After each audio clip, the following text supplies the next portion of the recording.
Hello everybody, it's Carl here from Comic Culture and the Game Store in Lincoln in England, and today we're going to have a look at what's in the box for Montélimar, the Anvil of Fate from Compass Games. Now, Montélimar is a part of the CSS, or Combat Scale System, which is a follow-up to the GTS system, which is done by Montélimar Publishing, designed by Adam Starkweather, and the scale is, I think it's about 500 meters per hex. Companies are units, so you know they're multiple vehicles and obviously maybe about 100 men. This is the biggest game in the series so far. There's been Guam and Saipan, and recently released was Tinian. They're all in the Pacific. This is obviously in Europe, in the south of France, and is the Americans versus the Germans for the most part. Okay, it's a lovely looking box. You can see the detail on the back. It's 1,000 pieces, 5 maps. So this is not the game to buy if you want to get into the system. However, I think this is one of the best looking games I've ever seen. So stick along and you'll see exactly what I'm talking about. So as you can see, nice box there. Nice box front cover with a contemporary photograph on the front. Inside, a couple of dice. Okay, D10s. You got the rules. Okay, I'll go through these in more detail in a bit, but there are 40 pages there, and I'll come back to those in a second. The scenario book. This is the scenario book for Montélimar.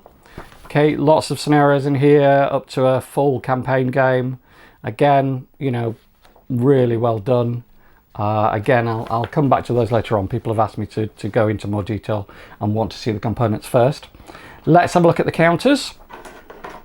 Okay, here's some of the Americans. So you've got infantry, you've got leaders, you've got tanks. Nice, large, clear, double-sided counters. Really easy to read, really easy to pick up. There's a lot of them in this game. Then you've got some more. Now the different colours of the backgrounds of the different divisions that they're a part of, which is important for getting points for being able to do stuff. Okay. Here we've got some Germans. Okay, you've got sort of more German traditional symbols for the infantry, for machine guns, things like this. Panzerfaust, heavy machine guns. I'm not sure what that is, but I'm guessing it's some kind of mortar or artillery piece. Okay, it doesn't really affect the combat. The numbers on the counters tell you the combat factors, and the colours of the numbers and the colours of the background tells you what kind of table you should be looking at. The rules themselves are very interesting. Like I say, it's company sort of scale. So things generally have got range. Infantry don't have range, so generally infantry can only attack into adjacent hex, but you've got obviously artillery, tanks, longer anti-tank guns that can fire into further distance. More Germans here. Again, you can see the colours. Then you've got things like smoke, markers to put on when there's concentrated fire, when you're doing prepared assault. Okay, whether you're pinned or not. There's morale in the system.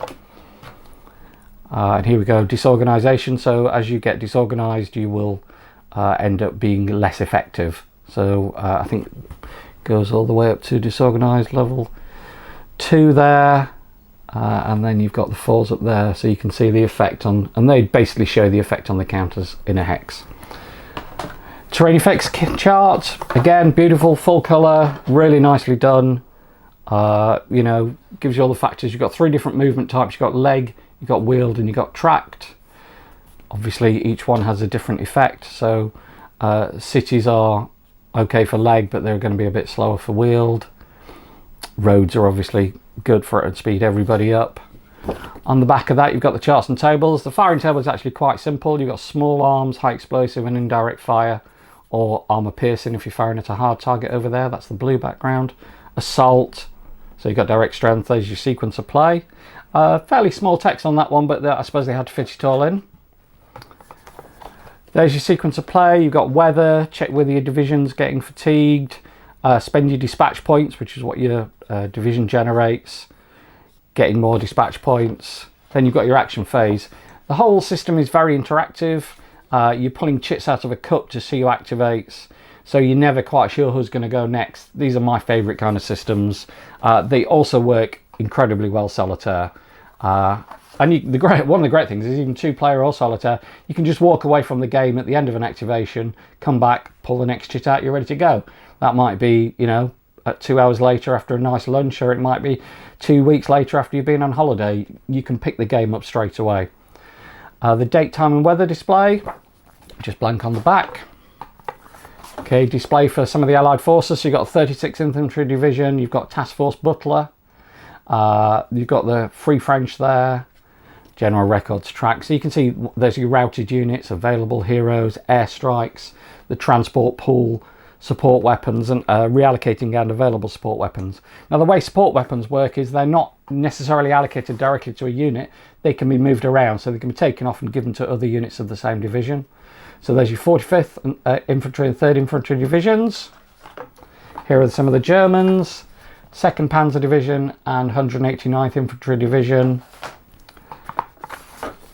338th Infantry Division, 198th Infantry Division. Now this is a 5-mapper, so you can see not only have you got the 5 maps, but you've also got all the charts and tables. You've got all those infantry division setup charts that you need to look at, and they need to be kept available, so you'll need to find space for that. So this is going to be a big game. Okay, I'll just show you one of the maps. I'll do a little flyover of the maps later on, but they are absolutely beautiful in my consideration. I think they're some of the best maps I've seen. It's a lovely matte finish. They're reasonably thick. They're not, you know, hard cardboard, but they are reasonable thickness. You can see the colour in the centre denotes the type of terrain it is, so there's no argument about, you know, whether you're in a clear hex or whether you're in a city hex or whatever.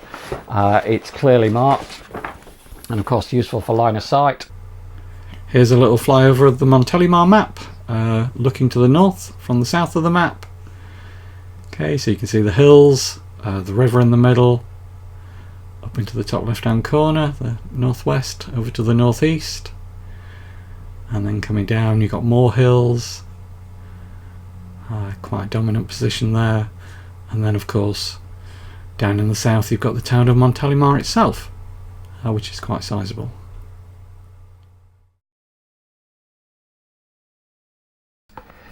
Again, another map. The maps are interesting because they're laid two horizontally across the top and 3 vertically down at the bottom, so you actually get this sort of system like that. So the map is you know, not quite what you expect when you hear it's going to be 5 maps. There's Montélimar itself. Okay, obviously quite a large town. More maps. That's the Marsan map. And then we've got this map, which is, can't find it now, it should be written on here somewhere. It probably says it on the other side. But anyway, there's the 5th map, and there's the typical catalogue that you get with Compass Games. So going back to the rules and the scenario book, the scenarios, just give you an idea what you get. First of all, there you go, that's just why I explained to you, that's how the maps work. Okay, and this is the different colours of the different scenarios that you get. So there's 8 basic scenarios, including the campaign game. Descriptions of the scenario 1. Looks complicated. It's not nearly as complicated as it looks, I don't think. Setup charts. I love setup charts. I think every game should have nice full colour setup charts like this. When you're looking at the reinforcements, they're all in there as well, so you can see what day everything comes in, so you can get everything set up in advance, not have to worry about, you know, what's going to arrive when, and start looking for it in the box later on. When you're not having your turn, you can be setting up later turns reinforcements, and they are beautifully done and full size, easy to read, ideal for us older gamers.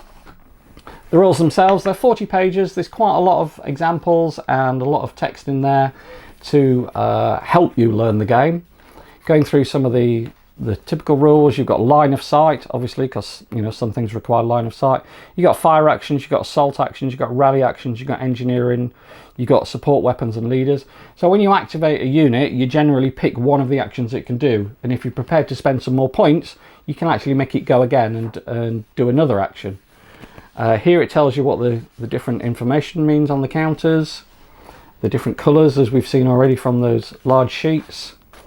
Again, I mean, just absolutely beautifully done. This Compass, I think, are, you know, the company that you look at when you want to see how well a game can be made. So discussion of engineering actions, rallying, how you do an assault. Okay, nice big counters, but also big hexes, which is one of the reasons it takes up 5 maps. Really prettily done, really nice, easy system. It's a lot less complicated than it looks, I would say. If you're looking to get into this scale of system, if you like GTS, you know, they did Operation Mercury, War Eagles Dare, those games, and you want to get a slightly more streamlined version of that system, then this is definitely one to look at. If you want to get into it and you like the Pacific stuff, then I'd definitely recommend getting Tinian. It's a one mapper. I think, you know, if you're going to get into the system, that's a good way of getting into it, because it's going to be a lot easier to set up and a lot quicker to play. These games aren't cheap. I mean, Compass games are quite expensive, but to be honest, they are money well spent for me. I've found very few Compass games that I don't like. There you go. That's what's in the box. It's a beautiful game. Like I say, I think possibly my best looking game I've ever done one of these videos on. Hope you enjoyed that. If you like it, don't forget to give us a thumbs up and subscribe, and I'll see you again soon. Bye.